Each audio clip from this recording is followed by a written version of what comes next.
This is Group 5 for Communication Class 176, Professor Kelly, and this is our project on minimum wage. In 1978, 50 was a great minimum wage, but over time, minimum wage has increased and so has inflation. And with the increase of inflation, prices went up and so did like transportation and other things like that. So nowadays, $8.50 is very difficult for low-income families, meeting the prices of groceries and just basic transportation and necessities. However, since the 1970s, with the inflation increase, prices have gone up with minimum wage. Back then, it was easier for people to survive on minimum wage because the average cost of living wasn't that high. Although some predict that there will be another inflation increase due to a rise in minimum wage, the change will benefit the working class by allowing them to spend more and stimulate the economy. Wages need to be increased to help generate cash flow in America. So first we're going to talk about how minimum wage now has become an unacceptable price for low-income families. And then we're going to talk about who is responsible for this.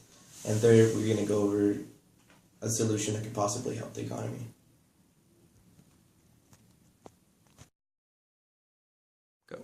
U.S. working class is experiencing financial difficulty due to minimum wages that are exceedingly low.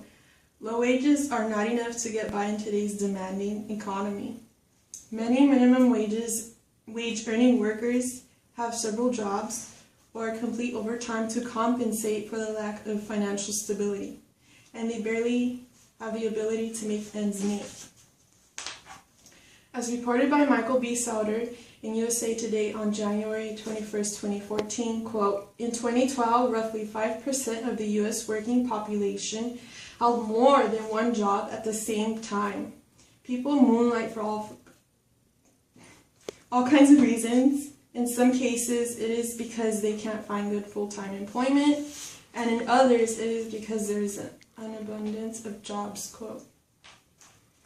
Another statistic is, according to Bureau of Labor Statistics on May 6, 2014, quote, unemployment rate was 10.7%, equal to about 32,528,000 citizens, as opposed to the 6.7, now equal to 21,306,000. As harsh as the economy still is, it is improvement. Its improvement is slight to not at all. It needs to be stimulated by the people. Quote.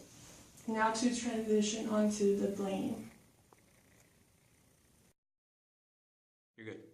CEOs refuse to make cut on their pay to increase employees' minimum wage. Reported by the Contributor on 2013, in 1965, the average CEO made 20 times the average worker. Now, in 2014, the ratio is 273 to 1, meaning that the average CEOs makes in a day what the workers make in a year. While CEOs are earning thousands of dollars a day, there are low-wage earning workers that cannot even sustain their families. Instead, the workers have to find maybe even another full-time job at nights, and they still struggle to meet their bills, their food supplies, and their activities on the weekend. The Times editorial board from Los Angeles Times newspaper stated that many businesses are still hesitant to expand because the main driver of the economy, which is the consumer spending, remains stuck in low gear. And because of this, if the minimum wage was to be raised, this would mean that not only the businesses but the CEOs running these companies will have to eventually lose money, meaning that the CEOs meaning that they will have to pay their workers more, and it will not necessarily mean that their company revenue will increase.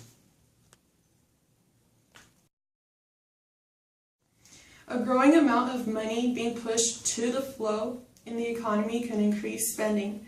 Furthermore, raise the amount of money invested by companies to expand.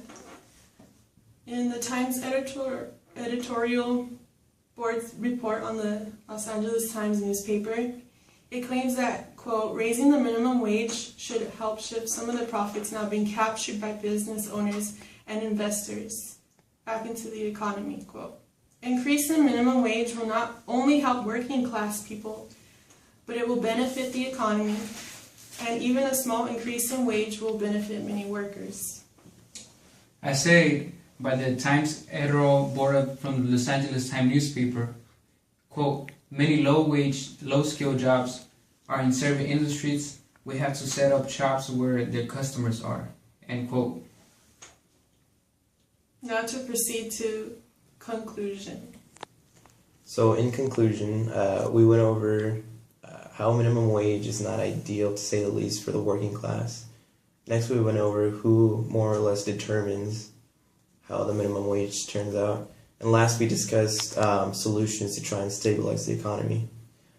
In today's economy, minimum wage is insufficient for basic standard of living, which can be a result of CEO's refusal to increase working class and take a pay cut, but can be solved by increasing spending through raising minimum wage. To achieve a better tomorrow, we should invest in today's economy by increasing the current minimum wage.